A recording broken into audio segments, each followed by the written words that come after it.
There comes a time when we stop chasing, stop pleasing, and start asking, what truly matters?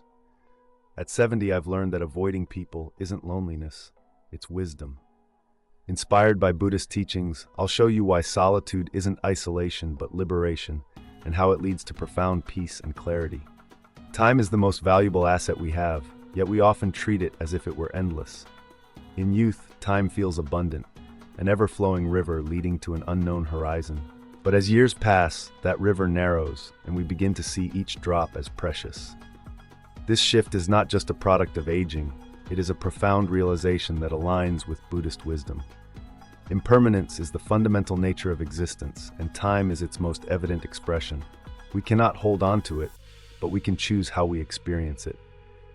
The way we spend our time reflects what we value, and with age comes the clarity to see what is truly worth our attention. Buddhist philosophy teaches us to detach from the illusion of permanence. When we are young, we fill our days with obligations, conversations, and activities that often lack depth. We engage in relationships out of habit, not necessarily out of meaning. But as we age, we become more selective. We begin to ask, does this interaction bring peace? Does this moment enrich my existence? If the answer is no, then it is a distraction, a noise preventing us from hearing the stillness within. The concept of social pruning is deeply connected to this awareness. Like a gardener trimming unnecessary branches, we must learn to let go of relationships that no longer serve us. This is not an act of cruelty or selfishness, it is an act of wisdom. Buddhism emphasizes the importance of mindful association. The people we surround ourselves with influence our thoughts, emotions, and energy. Some relationships uplift us, bringing light and understanding, while others drain us, creating suffering and confusion. Choosing who remains in our life is not about judgment, but about alignment. If a connection no longer resonates with our path, it is better to release it with gratitude rather than force it to continue out of obligation. This process of letting go is supported by psychological research. Studies have shown that as people age, they naturally become more selective in their social interactions. This phenomenon, known as socio-emotional selectivity theory, suggests that when we perceive time as limited, we prioritize emotionally meaningful experiences over superficial engagements. In Buddhist terms, we begin to focus on what truly cultivates inner peace rather than being distracted by temporary desires. Solitude is not loneliness. It is a sacred space where we reconnect with ourselves. In a world filled with noise, solitude is a rare and precious gift. It is in silence that we hear the deepest truths. The Buddha himself sought solitude to attain enlightenment, withdrawing from worldly distractions to sit beneath the Bodhi tree. His journey teaches us that solitude is not an escape from life, but an immersion into its essence. When we embrace solitude, we are no longer dependent on external validation. We find contentment within, and that contentment cannot be shaken by external circumstances. Scientific research supports the benefits of solitude. A study published in the Journal of Aging Studies found that older individuals who spend intentional time alone experience greater psychological well-being than those who constantly seek social engagement. This is because solitude allows for reflection, self-awareness, and a deeper connection with the present moment. Buddhism teaches that true happiness is found not in external conditions, but in the quality of our inner experience. Solitude grants us the space to cultivate that inner experience without distraction. Energy is a finite resource, and as we grow older, we become more conscious of how we spend it. In youth, we feel invincible, pouring our energy into countless activities, relationships, and responsibilities without considering the cost. But over time, we realize that not everything deserves our energy. The Buddhist principle of right effort teaches us to invest our energy wisely, directing it toward what nurtures our well-being rather than depleting it. Consider how often we engage in conversations that leave us feeling exhausted rather than uplifted. Not all interactions nourish us. Some are fueled by drama, negativity, or superficiality.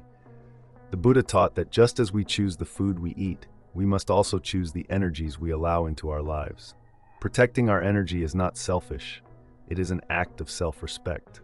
If a relationship, an obligation, or a habit drains us without bringing any real value, we must have the courage to step away. Scientific studies on emotional exhaustion reveal that our brains have a limited capacity to process stress and social complexity. When we constantly expose ourselves to draining interactions, we compromise our mental and physical health. This is why setting boundaries is essential. Buddhism teaches the middle way, not complete isolation, but mindful engagement. We do not need to cut ourselves off from the world, but we must be intentional about where we invest our time and energy. Letting go of what no longer serves us is one of the most liberating practices we can adopt. Attachment is the root of suffering, according to Buddhist teachings. We cling to people, to expectations, to the past, fearing that letting go means loss. But in reality, letting go is freedom. When we release what no longer aligns with us, we create space for what does. The practice of non-attachment does not mean we do not love or care. It means we love with wisdom. We do not hold on to relationships out of fear or obligation, but out of genuine connection. If a bond becomes a source of suffering rather than growth, it is a sign that attachment is preventing us from moving forward. Forgiveness is another essential aspect of letting go. Holding on to resentment is like carrying a heavy stone on our back. It burdens us, not the person we resent. Buddhist wisdom teaches that forgiveness is not about condoning harm, but about freeing ourselves from its weight. When we forgive, we release the energy of the past and reclaim our present. Gratitude transforms the way we see the world. Instead of focusing on what we lack, we learn to appreciate what we have. This shift in perspective brings profound peace. A study conducted by the Greater Good Science Center at Berkeley found that practicing gratitude improves mental and physical health, reducing stress and enhancing overall well-being. Buddhism teaches that contentment arises from appreciating the present moment.